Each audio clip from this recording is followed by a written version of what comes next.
So excuse the mess, that's me today, as you can see, and all this stuff. But we're not here for me, so therefore we're just going to ignore that. And we put up here. So what we're going to do today is read Jayla. Alright, so here we go. My story must be told. I must speak of it. I must tell it. It's not meant to be held inside. It could teach and or inspire. It could help. So I guess, diary of mine, I shall begin. So to be cliche, my name is Jayla, I'm 17, and this is my story. It was a beautiful day, chill in the air, but full-blown sunshine, and full of potential. Lisa Wells accompanying me to Target. I needed necessities. I have a grand idea, she says. Oh, God. Serious J. Lisa is 2 years older, 19. And she felt on top of the world because she's practically on her own. She was infested with power. We should be, call girls, she says matter-of-factly. I stop in the toothpaste aisle and find her eyes on me. She has finally lost it. Her eyes, though, full of excitement. What?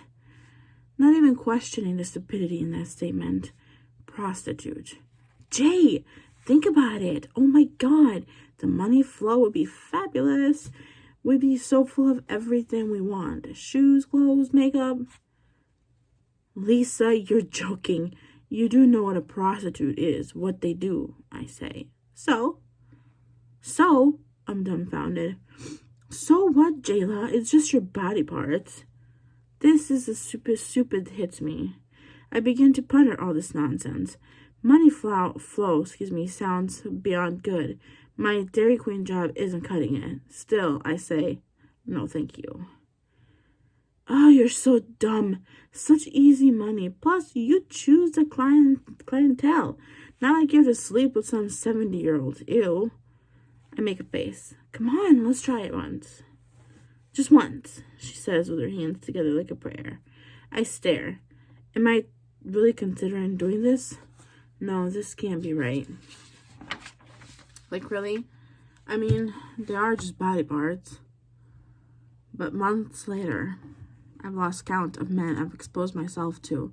Months since I've earned more than $5,000. They like the younger body, wise old Lisa once said.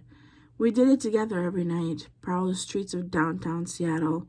I never knew half the things Lisa and these men did that they taught me. She always told me to play a virgin. Madonna comes to mind, like a virgin touched for the very first time. She said we'd get more money like that. She was right. Absolutely right. We've made more than we ever thought we'd make. She was my teacher, my role model, my best friend.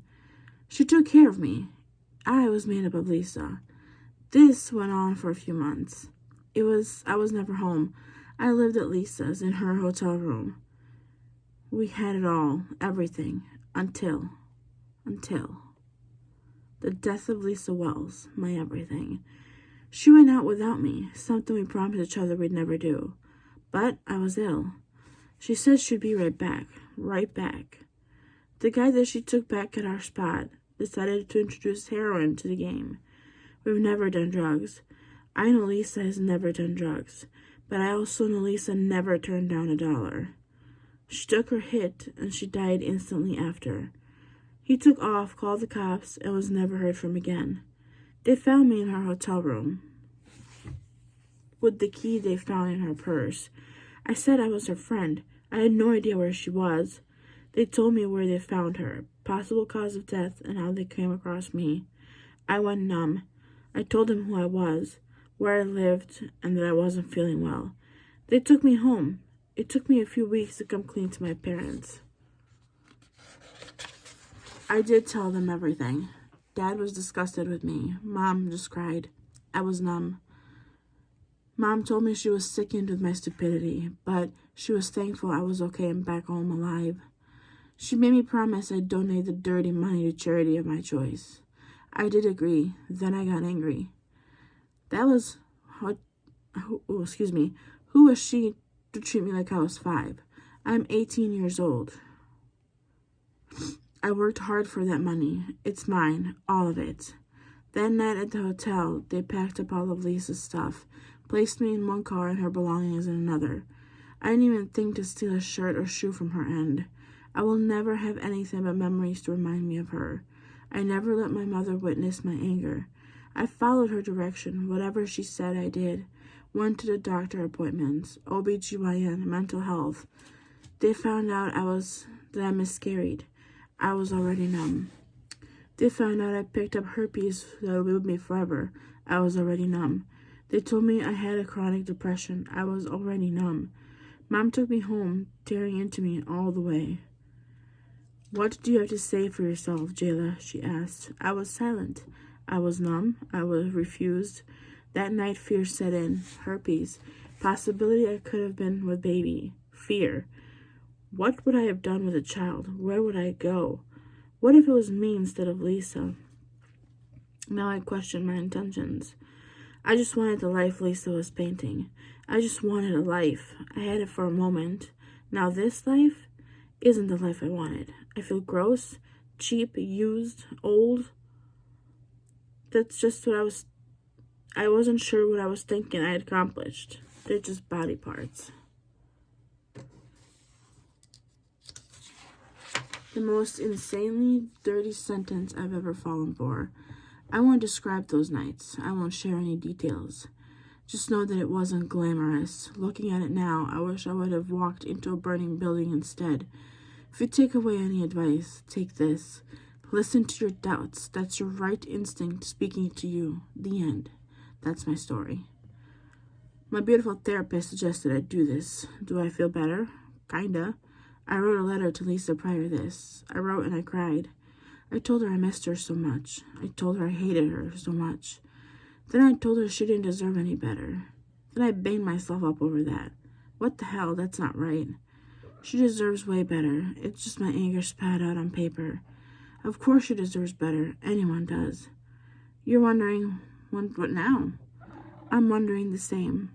I've damaged myself both inside and out so much that a slight sight of myself makes me seriously, literally vomit. This will take years. So why did I do it? Because I was weak and fell for a fairy tale.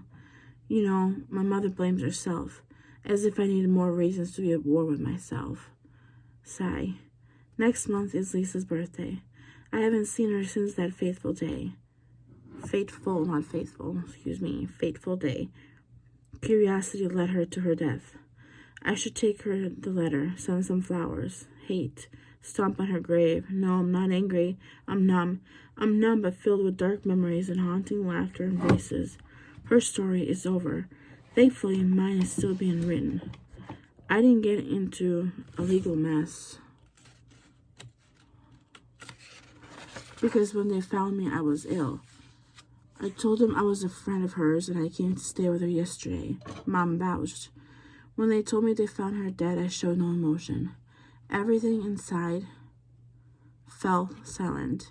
So yes, prostitution is everything you hear that it is. Yes, it's filthy. Sure, it's easy money, but it's not worth the battle inside. Not worth the numbness. Not worth it. I think I'm going to be sick. So that was Jayla. And tomorrow, we're doing Steve. Have a good one.